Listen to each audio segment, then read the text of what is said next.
हरे कृष्णा। तो दोस्तों बहुत बहुत स्वागत है आप सभी लोग का हमारे आज के इस टॉपिक ऑफ डिस्कशन में। तो जैसा आज हमारा टॉपिक है कि why do we fast on Ekadashi. तो टॉपिक हमारा दोस्तों है कि हम अक्सर देखते हैं कि लोग एकादशी के दिन व्रत रखते हैं। व्रत रखने को हमें बोलते हैं कि हमें अगर आपको भक्ति में आगे बढ़ना है और जल्दी से एडवांस करना है, स्पिरिचुअल नॉलेज अगर आपको चाहिए कि मैं जल्दी से स्पिरिचुअल नॉलेज मुझे मिले, मैं भक्ति में आगे बढ़ूँ, तो आपको एकादशी के दिन फास्ट रखना चाहिए। तो ऑफकोर्स हमारे मन में कई बार प्रश्न आता है कि हम एकादशी के दिन क्यों फास्ट रखें। और हम देखते हैं कई लोग अलग अलग तरीके से भी एकादशी के दिन अलग अलग तरीके से फास्ट रखते हैं। अलग अलग लोगों का सोचना है, अलग अलग बिलीफ्स हैं एकादशी को लेकर। तो हमारे मन में भी एक प्रश्न आता है कि वास्तव में एकादशी का क्या महत्व है और एकादशी क्यों करते हैं। ये हम सब लोग के मन में ऐसा प्रश्न आता है दोस्तों। तो आज के इस वीडियो के थ्रू दोस्तों हम इन चीज़ों को डिस्कस करने का प्रयास करेंगे। तो दोस्तों सबसे पहले हम समझने का प्रयास करते हैं कि एकादशी का मतलब क्या है। एकादशी का मतलब क्या है। तो जैसे एकादशी, जैसे नाम से पता चल रहा है कि एकादशी उपवास कहते हैं दोस्तों, कि एकादशी के दिन हम एकादशी के दिन हमें उपवास रखना चाहिए। तो जैसा कि नाम से पता चल रहा है दोस्तों एकादशी, तो हर महीने की जो 11वीं जो तारीख है दोस्तों, जो उसको हम कहते हैं एकादशी है। आज मतलब जो 11वां दिन है उसको हम एकादशी के नाम से बोलते हैं। और उपवास का मतलब है दोस्तों कि उस दिन हम उपवास रखते हैं। तो जैसा कि एकादशी के दिन दोस्तों हम लोग ग्रेन्स जो है मतलब अन्न से हम उपवास रखने का प्रयास करते हैं। तो ये तो दोस्तों एक एक्सटर्नल मीनिंग हो गया, जो कि एकादशी के नाम से हमें पता चलता है कि एकादशी का मतलब हो गया कि हर महीने के 11वें दिन पे हमें अन्न से उपवास रखना है। इसीलिए इसका नाम है, इस व्रत का नाम है एकादशी उपवास। दूसरा दोस्तों, अगर हम समझने का प्रयास करें कि उपवास जो शब्द है, इसको अगर हम तोड़ के देखें, इसको समझने का प्रयास करें, तो उपवास शब्द दोस्तों 2 शब्दों से मिलकर बना है, उप और वास। उप मतलब दोस्तों है नजदीक आना, पास आना। वास मतलब कि समीप आके वहां पर विराजना, वहां पे साथ रहना। तो उपवास का मतलब हुआ दोस्तों कि वो दिन जिस दिन हम लोग भगवान के नजदीक आकर भगवान के साथ रहने का प्रयास करते हैं।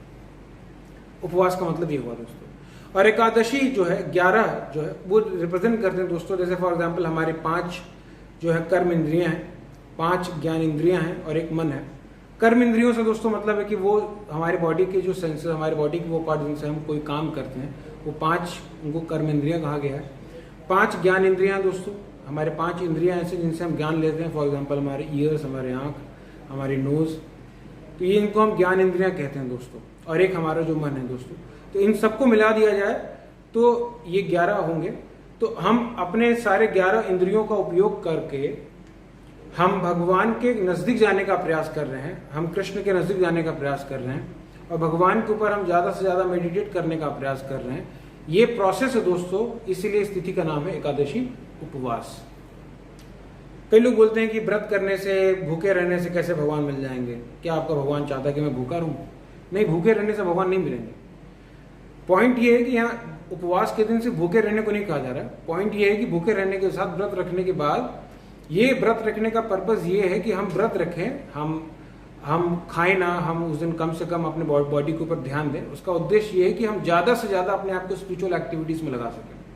मतलब हम अपने शरीर की जो जिम्मेदारियां हैं उस एक दिन हम इनको अपने प्रायोरिटी के लिस्ट में इनको पीछे रखें और अपने भक्ति को, अपने स्पिरिचुअल एक्टिविटी को हम ज्यादा इंपॉर्टेंस दें, ताकि हम ज्यादा से ज्यादा अपने आप को एब्जॉर्ब कर सकें भगवान के नाम में, भगवान की कथाओं में, भगवान की शिक्षाओं में हम अपने आप को ज्यादा से ज्यादा एब्जॉर्ब कर सकें।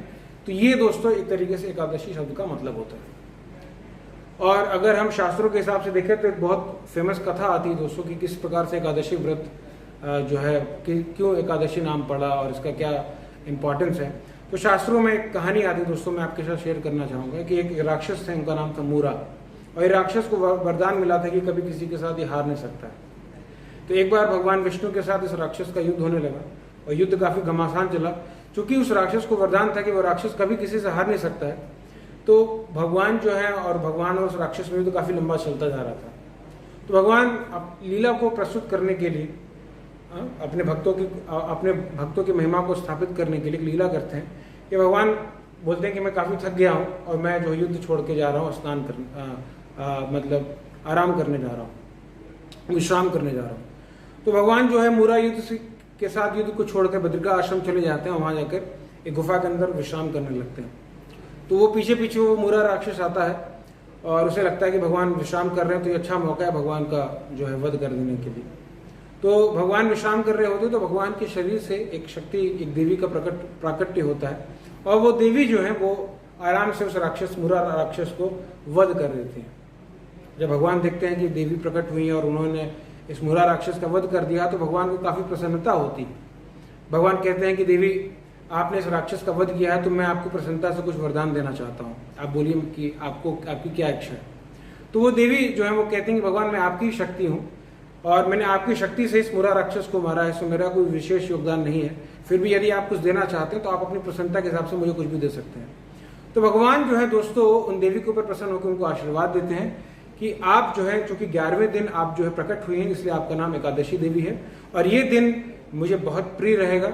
इस दिन अगर कोई भी मेरी भक्ति करता है, मेरे नाम का कीर्तन करता है, मेरे ज्ञान को, मेरे दिए हुए टीचिंग्स को, शास्त्रों को पढ़ने का प्रयास करता है, वो तो जल्दी से जल्दी, वो गारंटी है कि वो मेरे पास, मेरे धाम जरूर वापस आएगा। तो शास्त्रों के हिसाब से दोस्तों एक ये पर्सपेक्टिव है कि एकादशी का क्या इंपॉर्टेंस है, क्योंकि ये दिन भगवान को बहुत प्रिय है और भगवान ने इस दिन को ब्लेसिंग्स के रूप में दिया हुआ कि इस दिन जो भी भगवान के नाम, गुण और भगवान की कथाओं को अपना मन लगाएगा, अपने आप को एब्जॉर्व करेगा, भगवान उसको जरूर अपने पास बैकुंठ धाम बुलाएंगे।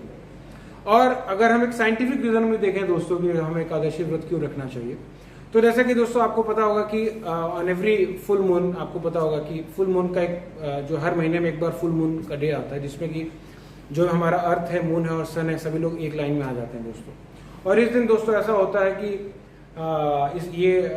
जैसा कि हमें पता होगा कि इस मून का और प्लैनेट्स का बहुत इफेक्ट पड़ता है हमारे अर्थ के ऊपर, कि उनके बीच में जो ग्रेविटेशनल पुल है उसकी वजह से हम देखते हैं कि जो समुद्र की जो लहरें हैं वो ऊपर और नीचे होती हैं दोस्तों। तो काफ़ी इम्पैक्ट पड़ता है हमारे लाइफ पे, नेचर पे और अर्थ के ऊपर मून की वजह से और प्लैनेट्स की वजह से। तो दोस्तों जो फुल मून डे है जो दोस्तों, उस दिन हम देखते हैं कि उस दिन अर्थ है और उस दिन सन है और उस दिन मून है, वो तीनों एक लाइन में आ जाते हैं दोस्तों। तो और ये भी एक ऑब्जर्व किया गया दोस्तों कि फुल मून डे के दिन जो है दोस्तों ज़्यादा जो है डिजीजेस होने की जो है प्रोबेबिलिटी ज़्यादा रहती है और माइंड जो है दोस्तों उस दिन जो ज़्यादा एजिटेटेड रहता है फुल मून डे के दिन दोस्तों। तो आयुर्वेदा में एक सिंपल सिद्धांत दिया गया है दोस्तों कि अगर if you want to be healthy then over digestion should be very healthy, हमारा डाइजेशन बहुत अच्छा होना चाहिए। और ये भी बताया गया है दोस्तों कि हम जो भी खाते हैं उसका इफेक्ट 3 दिनों तक हमारे माइंड के ऊपर रहता है दोस्तों। तो एकादशी के दिन दोस्तों फास्ट रखने का, जब हमें पता है कि फुल मून डे के दिन ऐसी सिचुएशन आने वाली है हमारे माइंड के ऊपर, हमारे बॉडी के ऊपर, हमारे बॉडी के अंदर कई प्रकार की टॉक्सिक चीजें निकलने वाली हैं, हमें समझना चाहिए कि अगर समुद्र, इस पूरे अर्थ में 70% वाटर है और मून की वजह से जो उस सी के टाइड्स के ऊपर असर होता है दोस्तों, तो हमारी बॉडी के अंदर भी दोस्तों 70% ऑफ जो हमारी बॉडी का जो है बॉडी में वाटर है दोस्तों।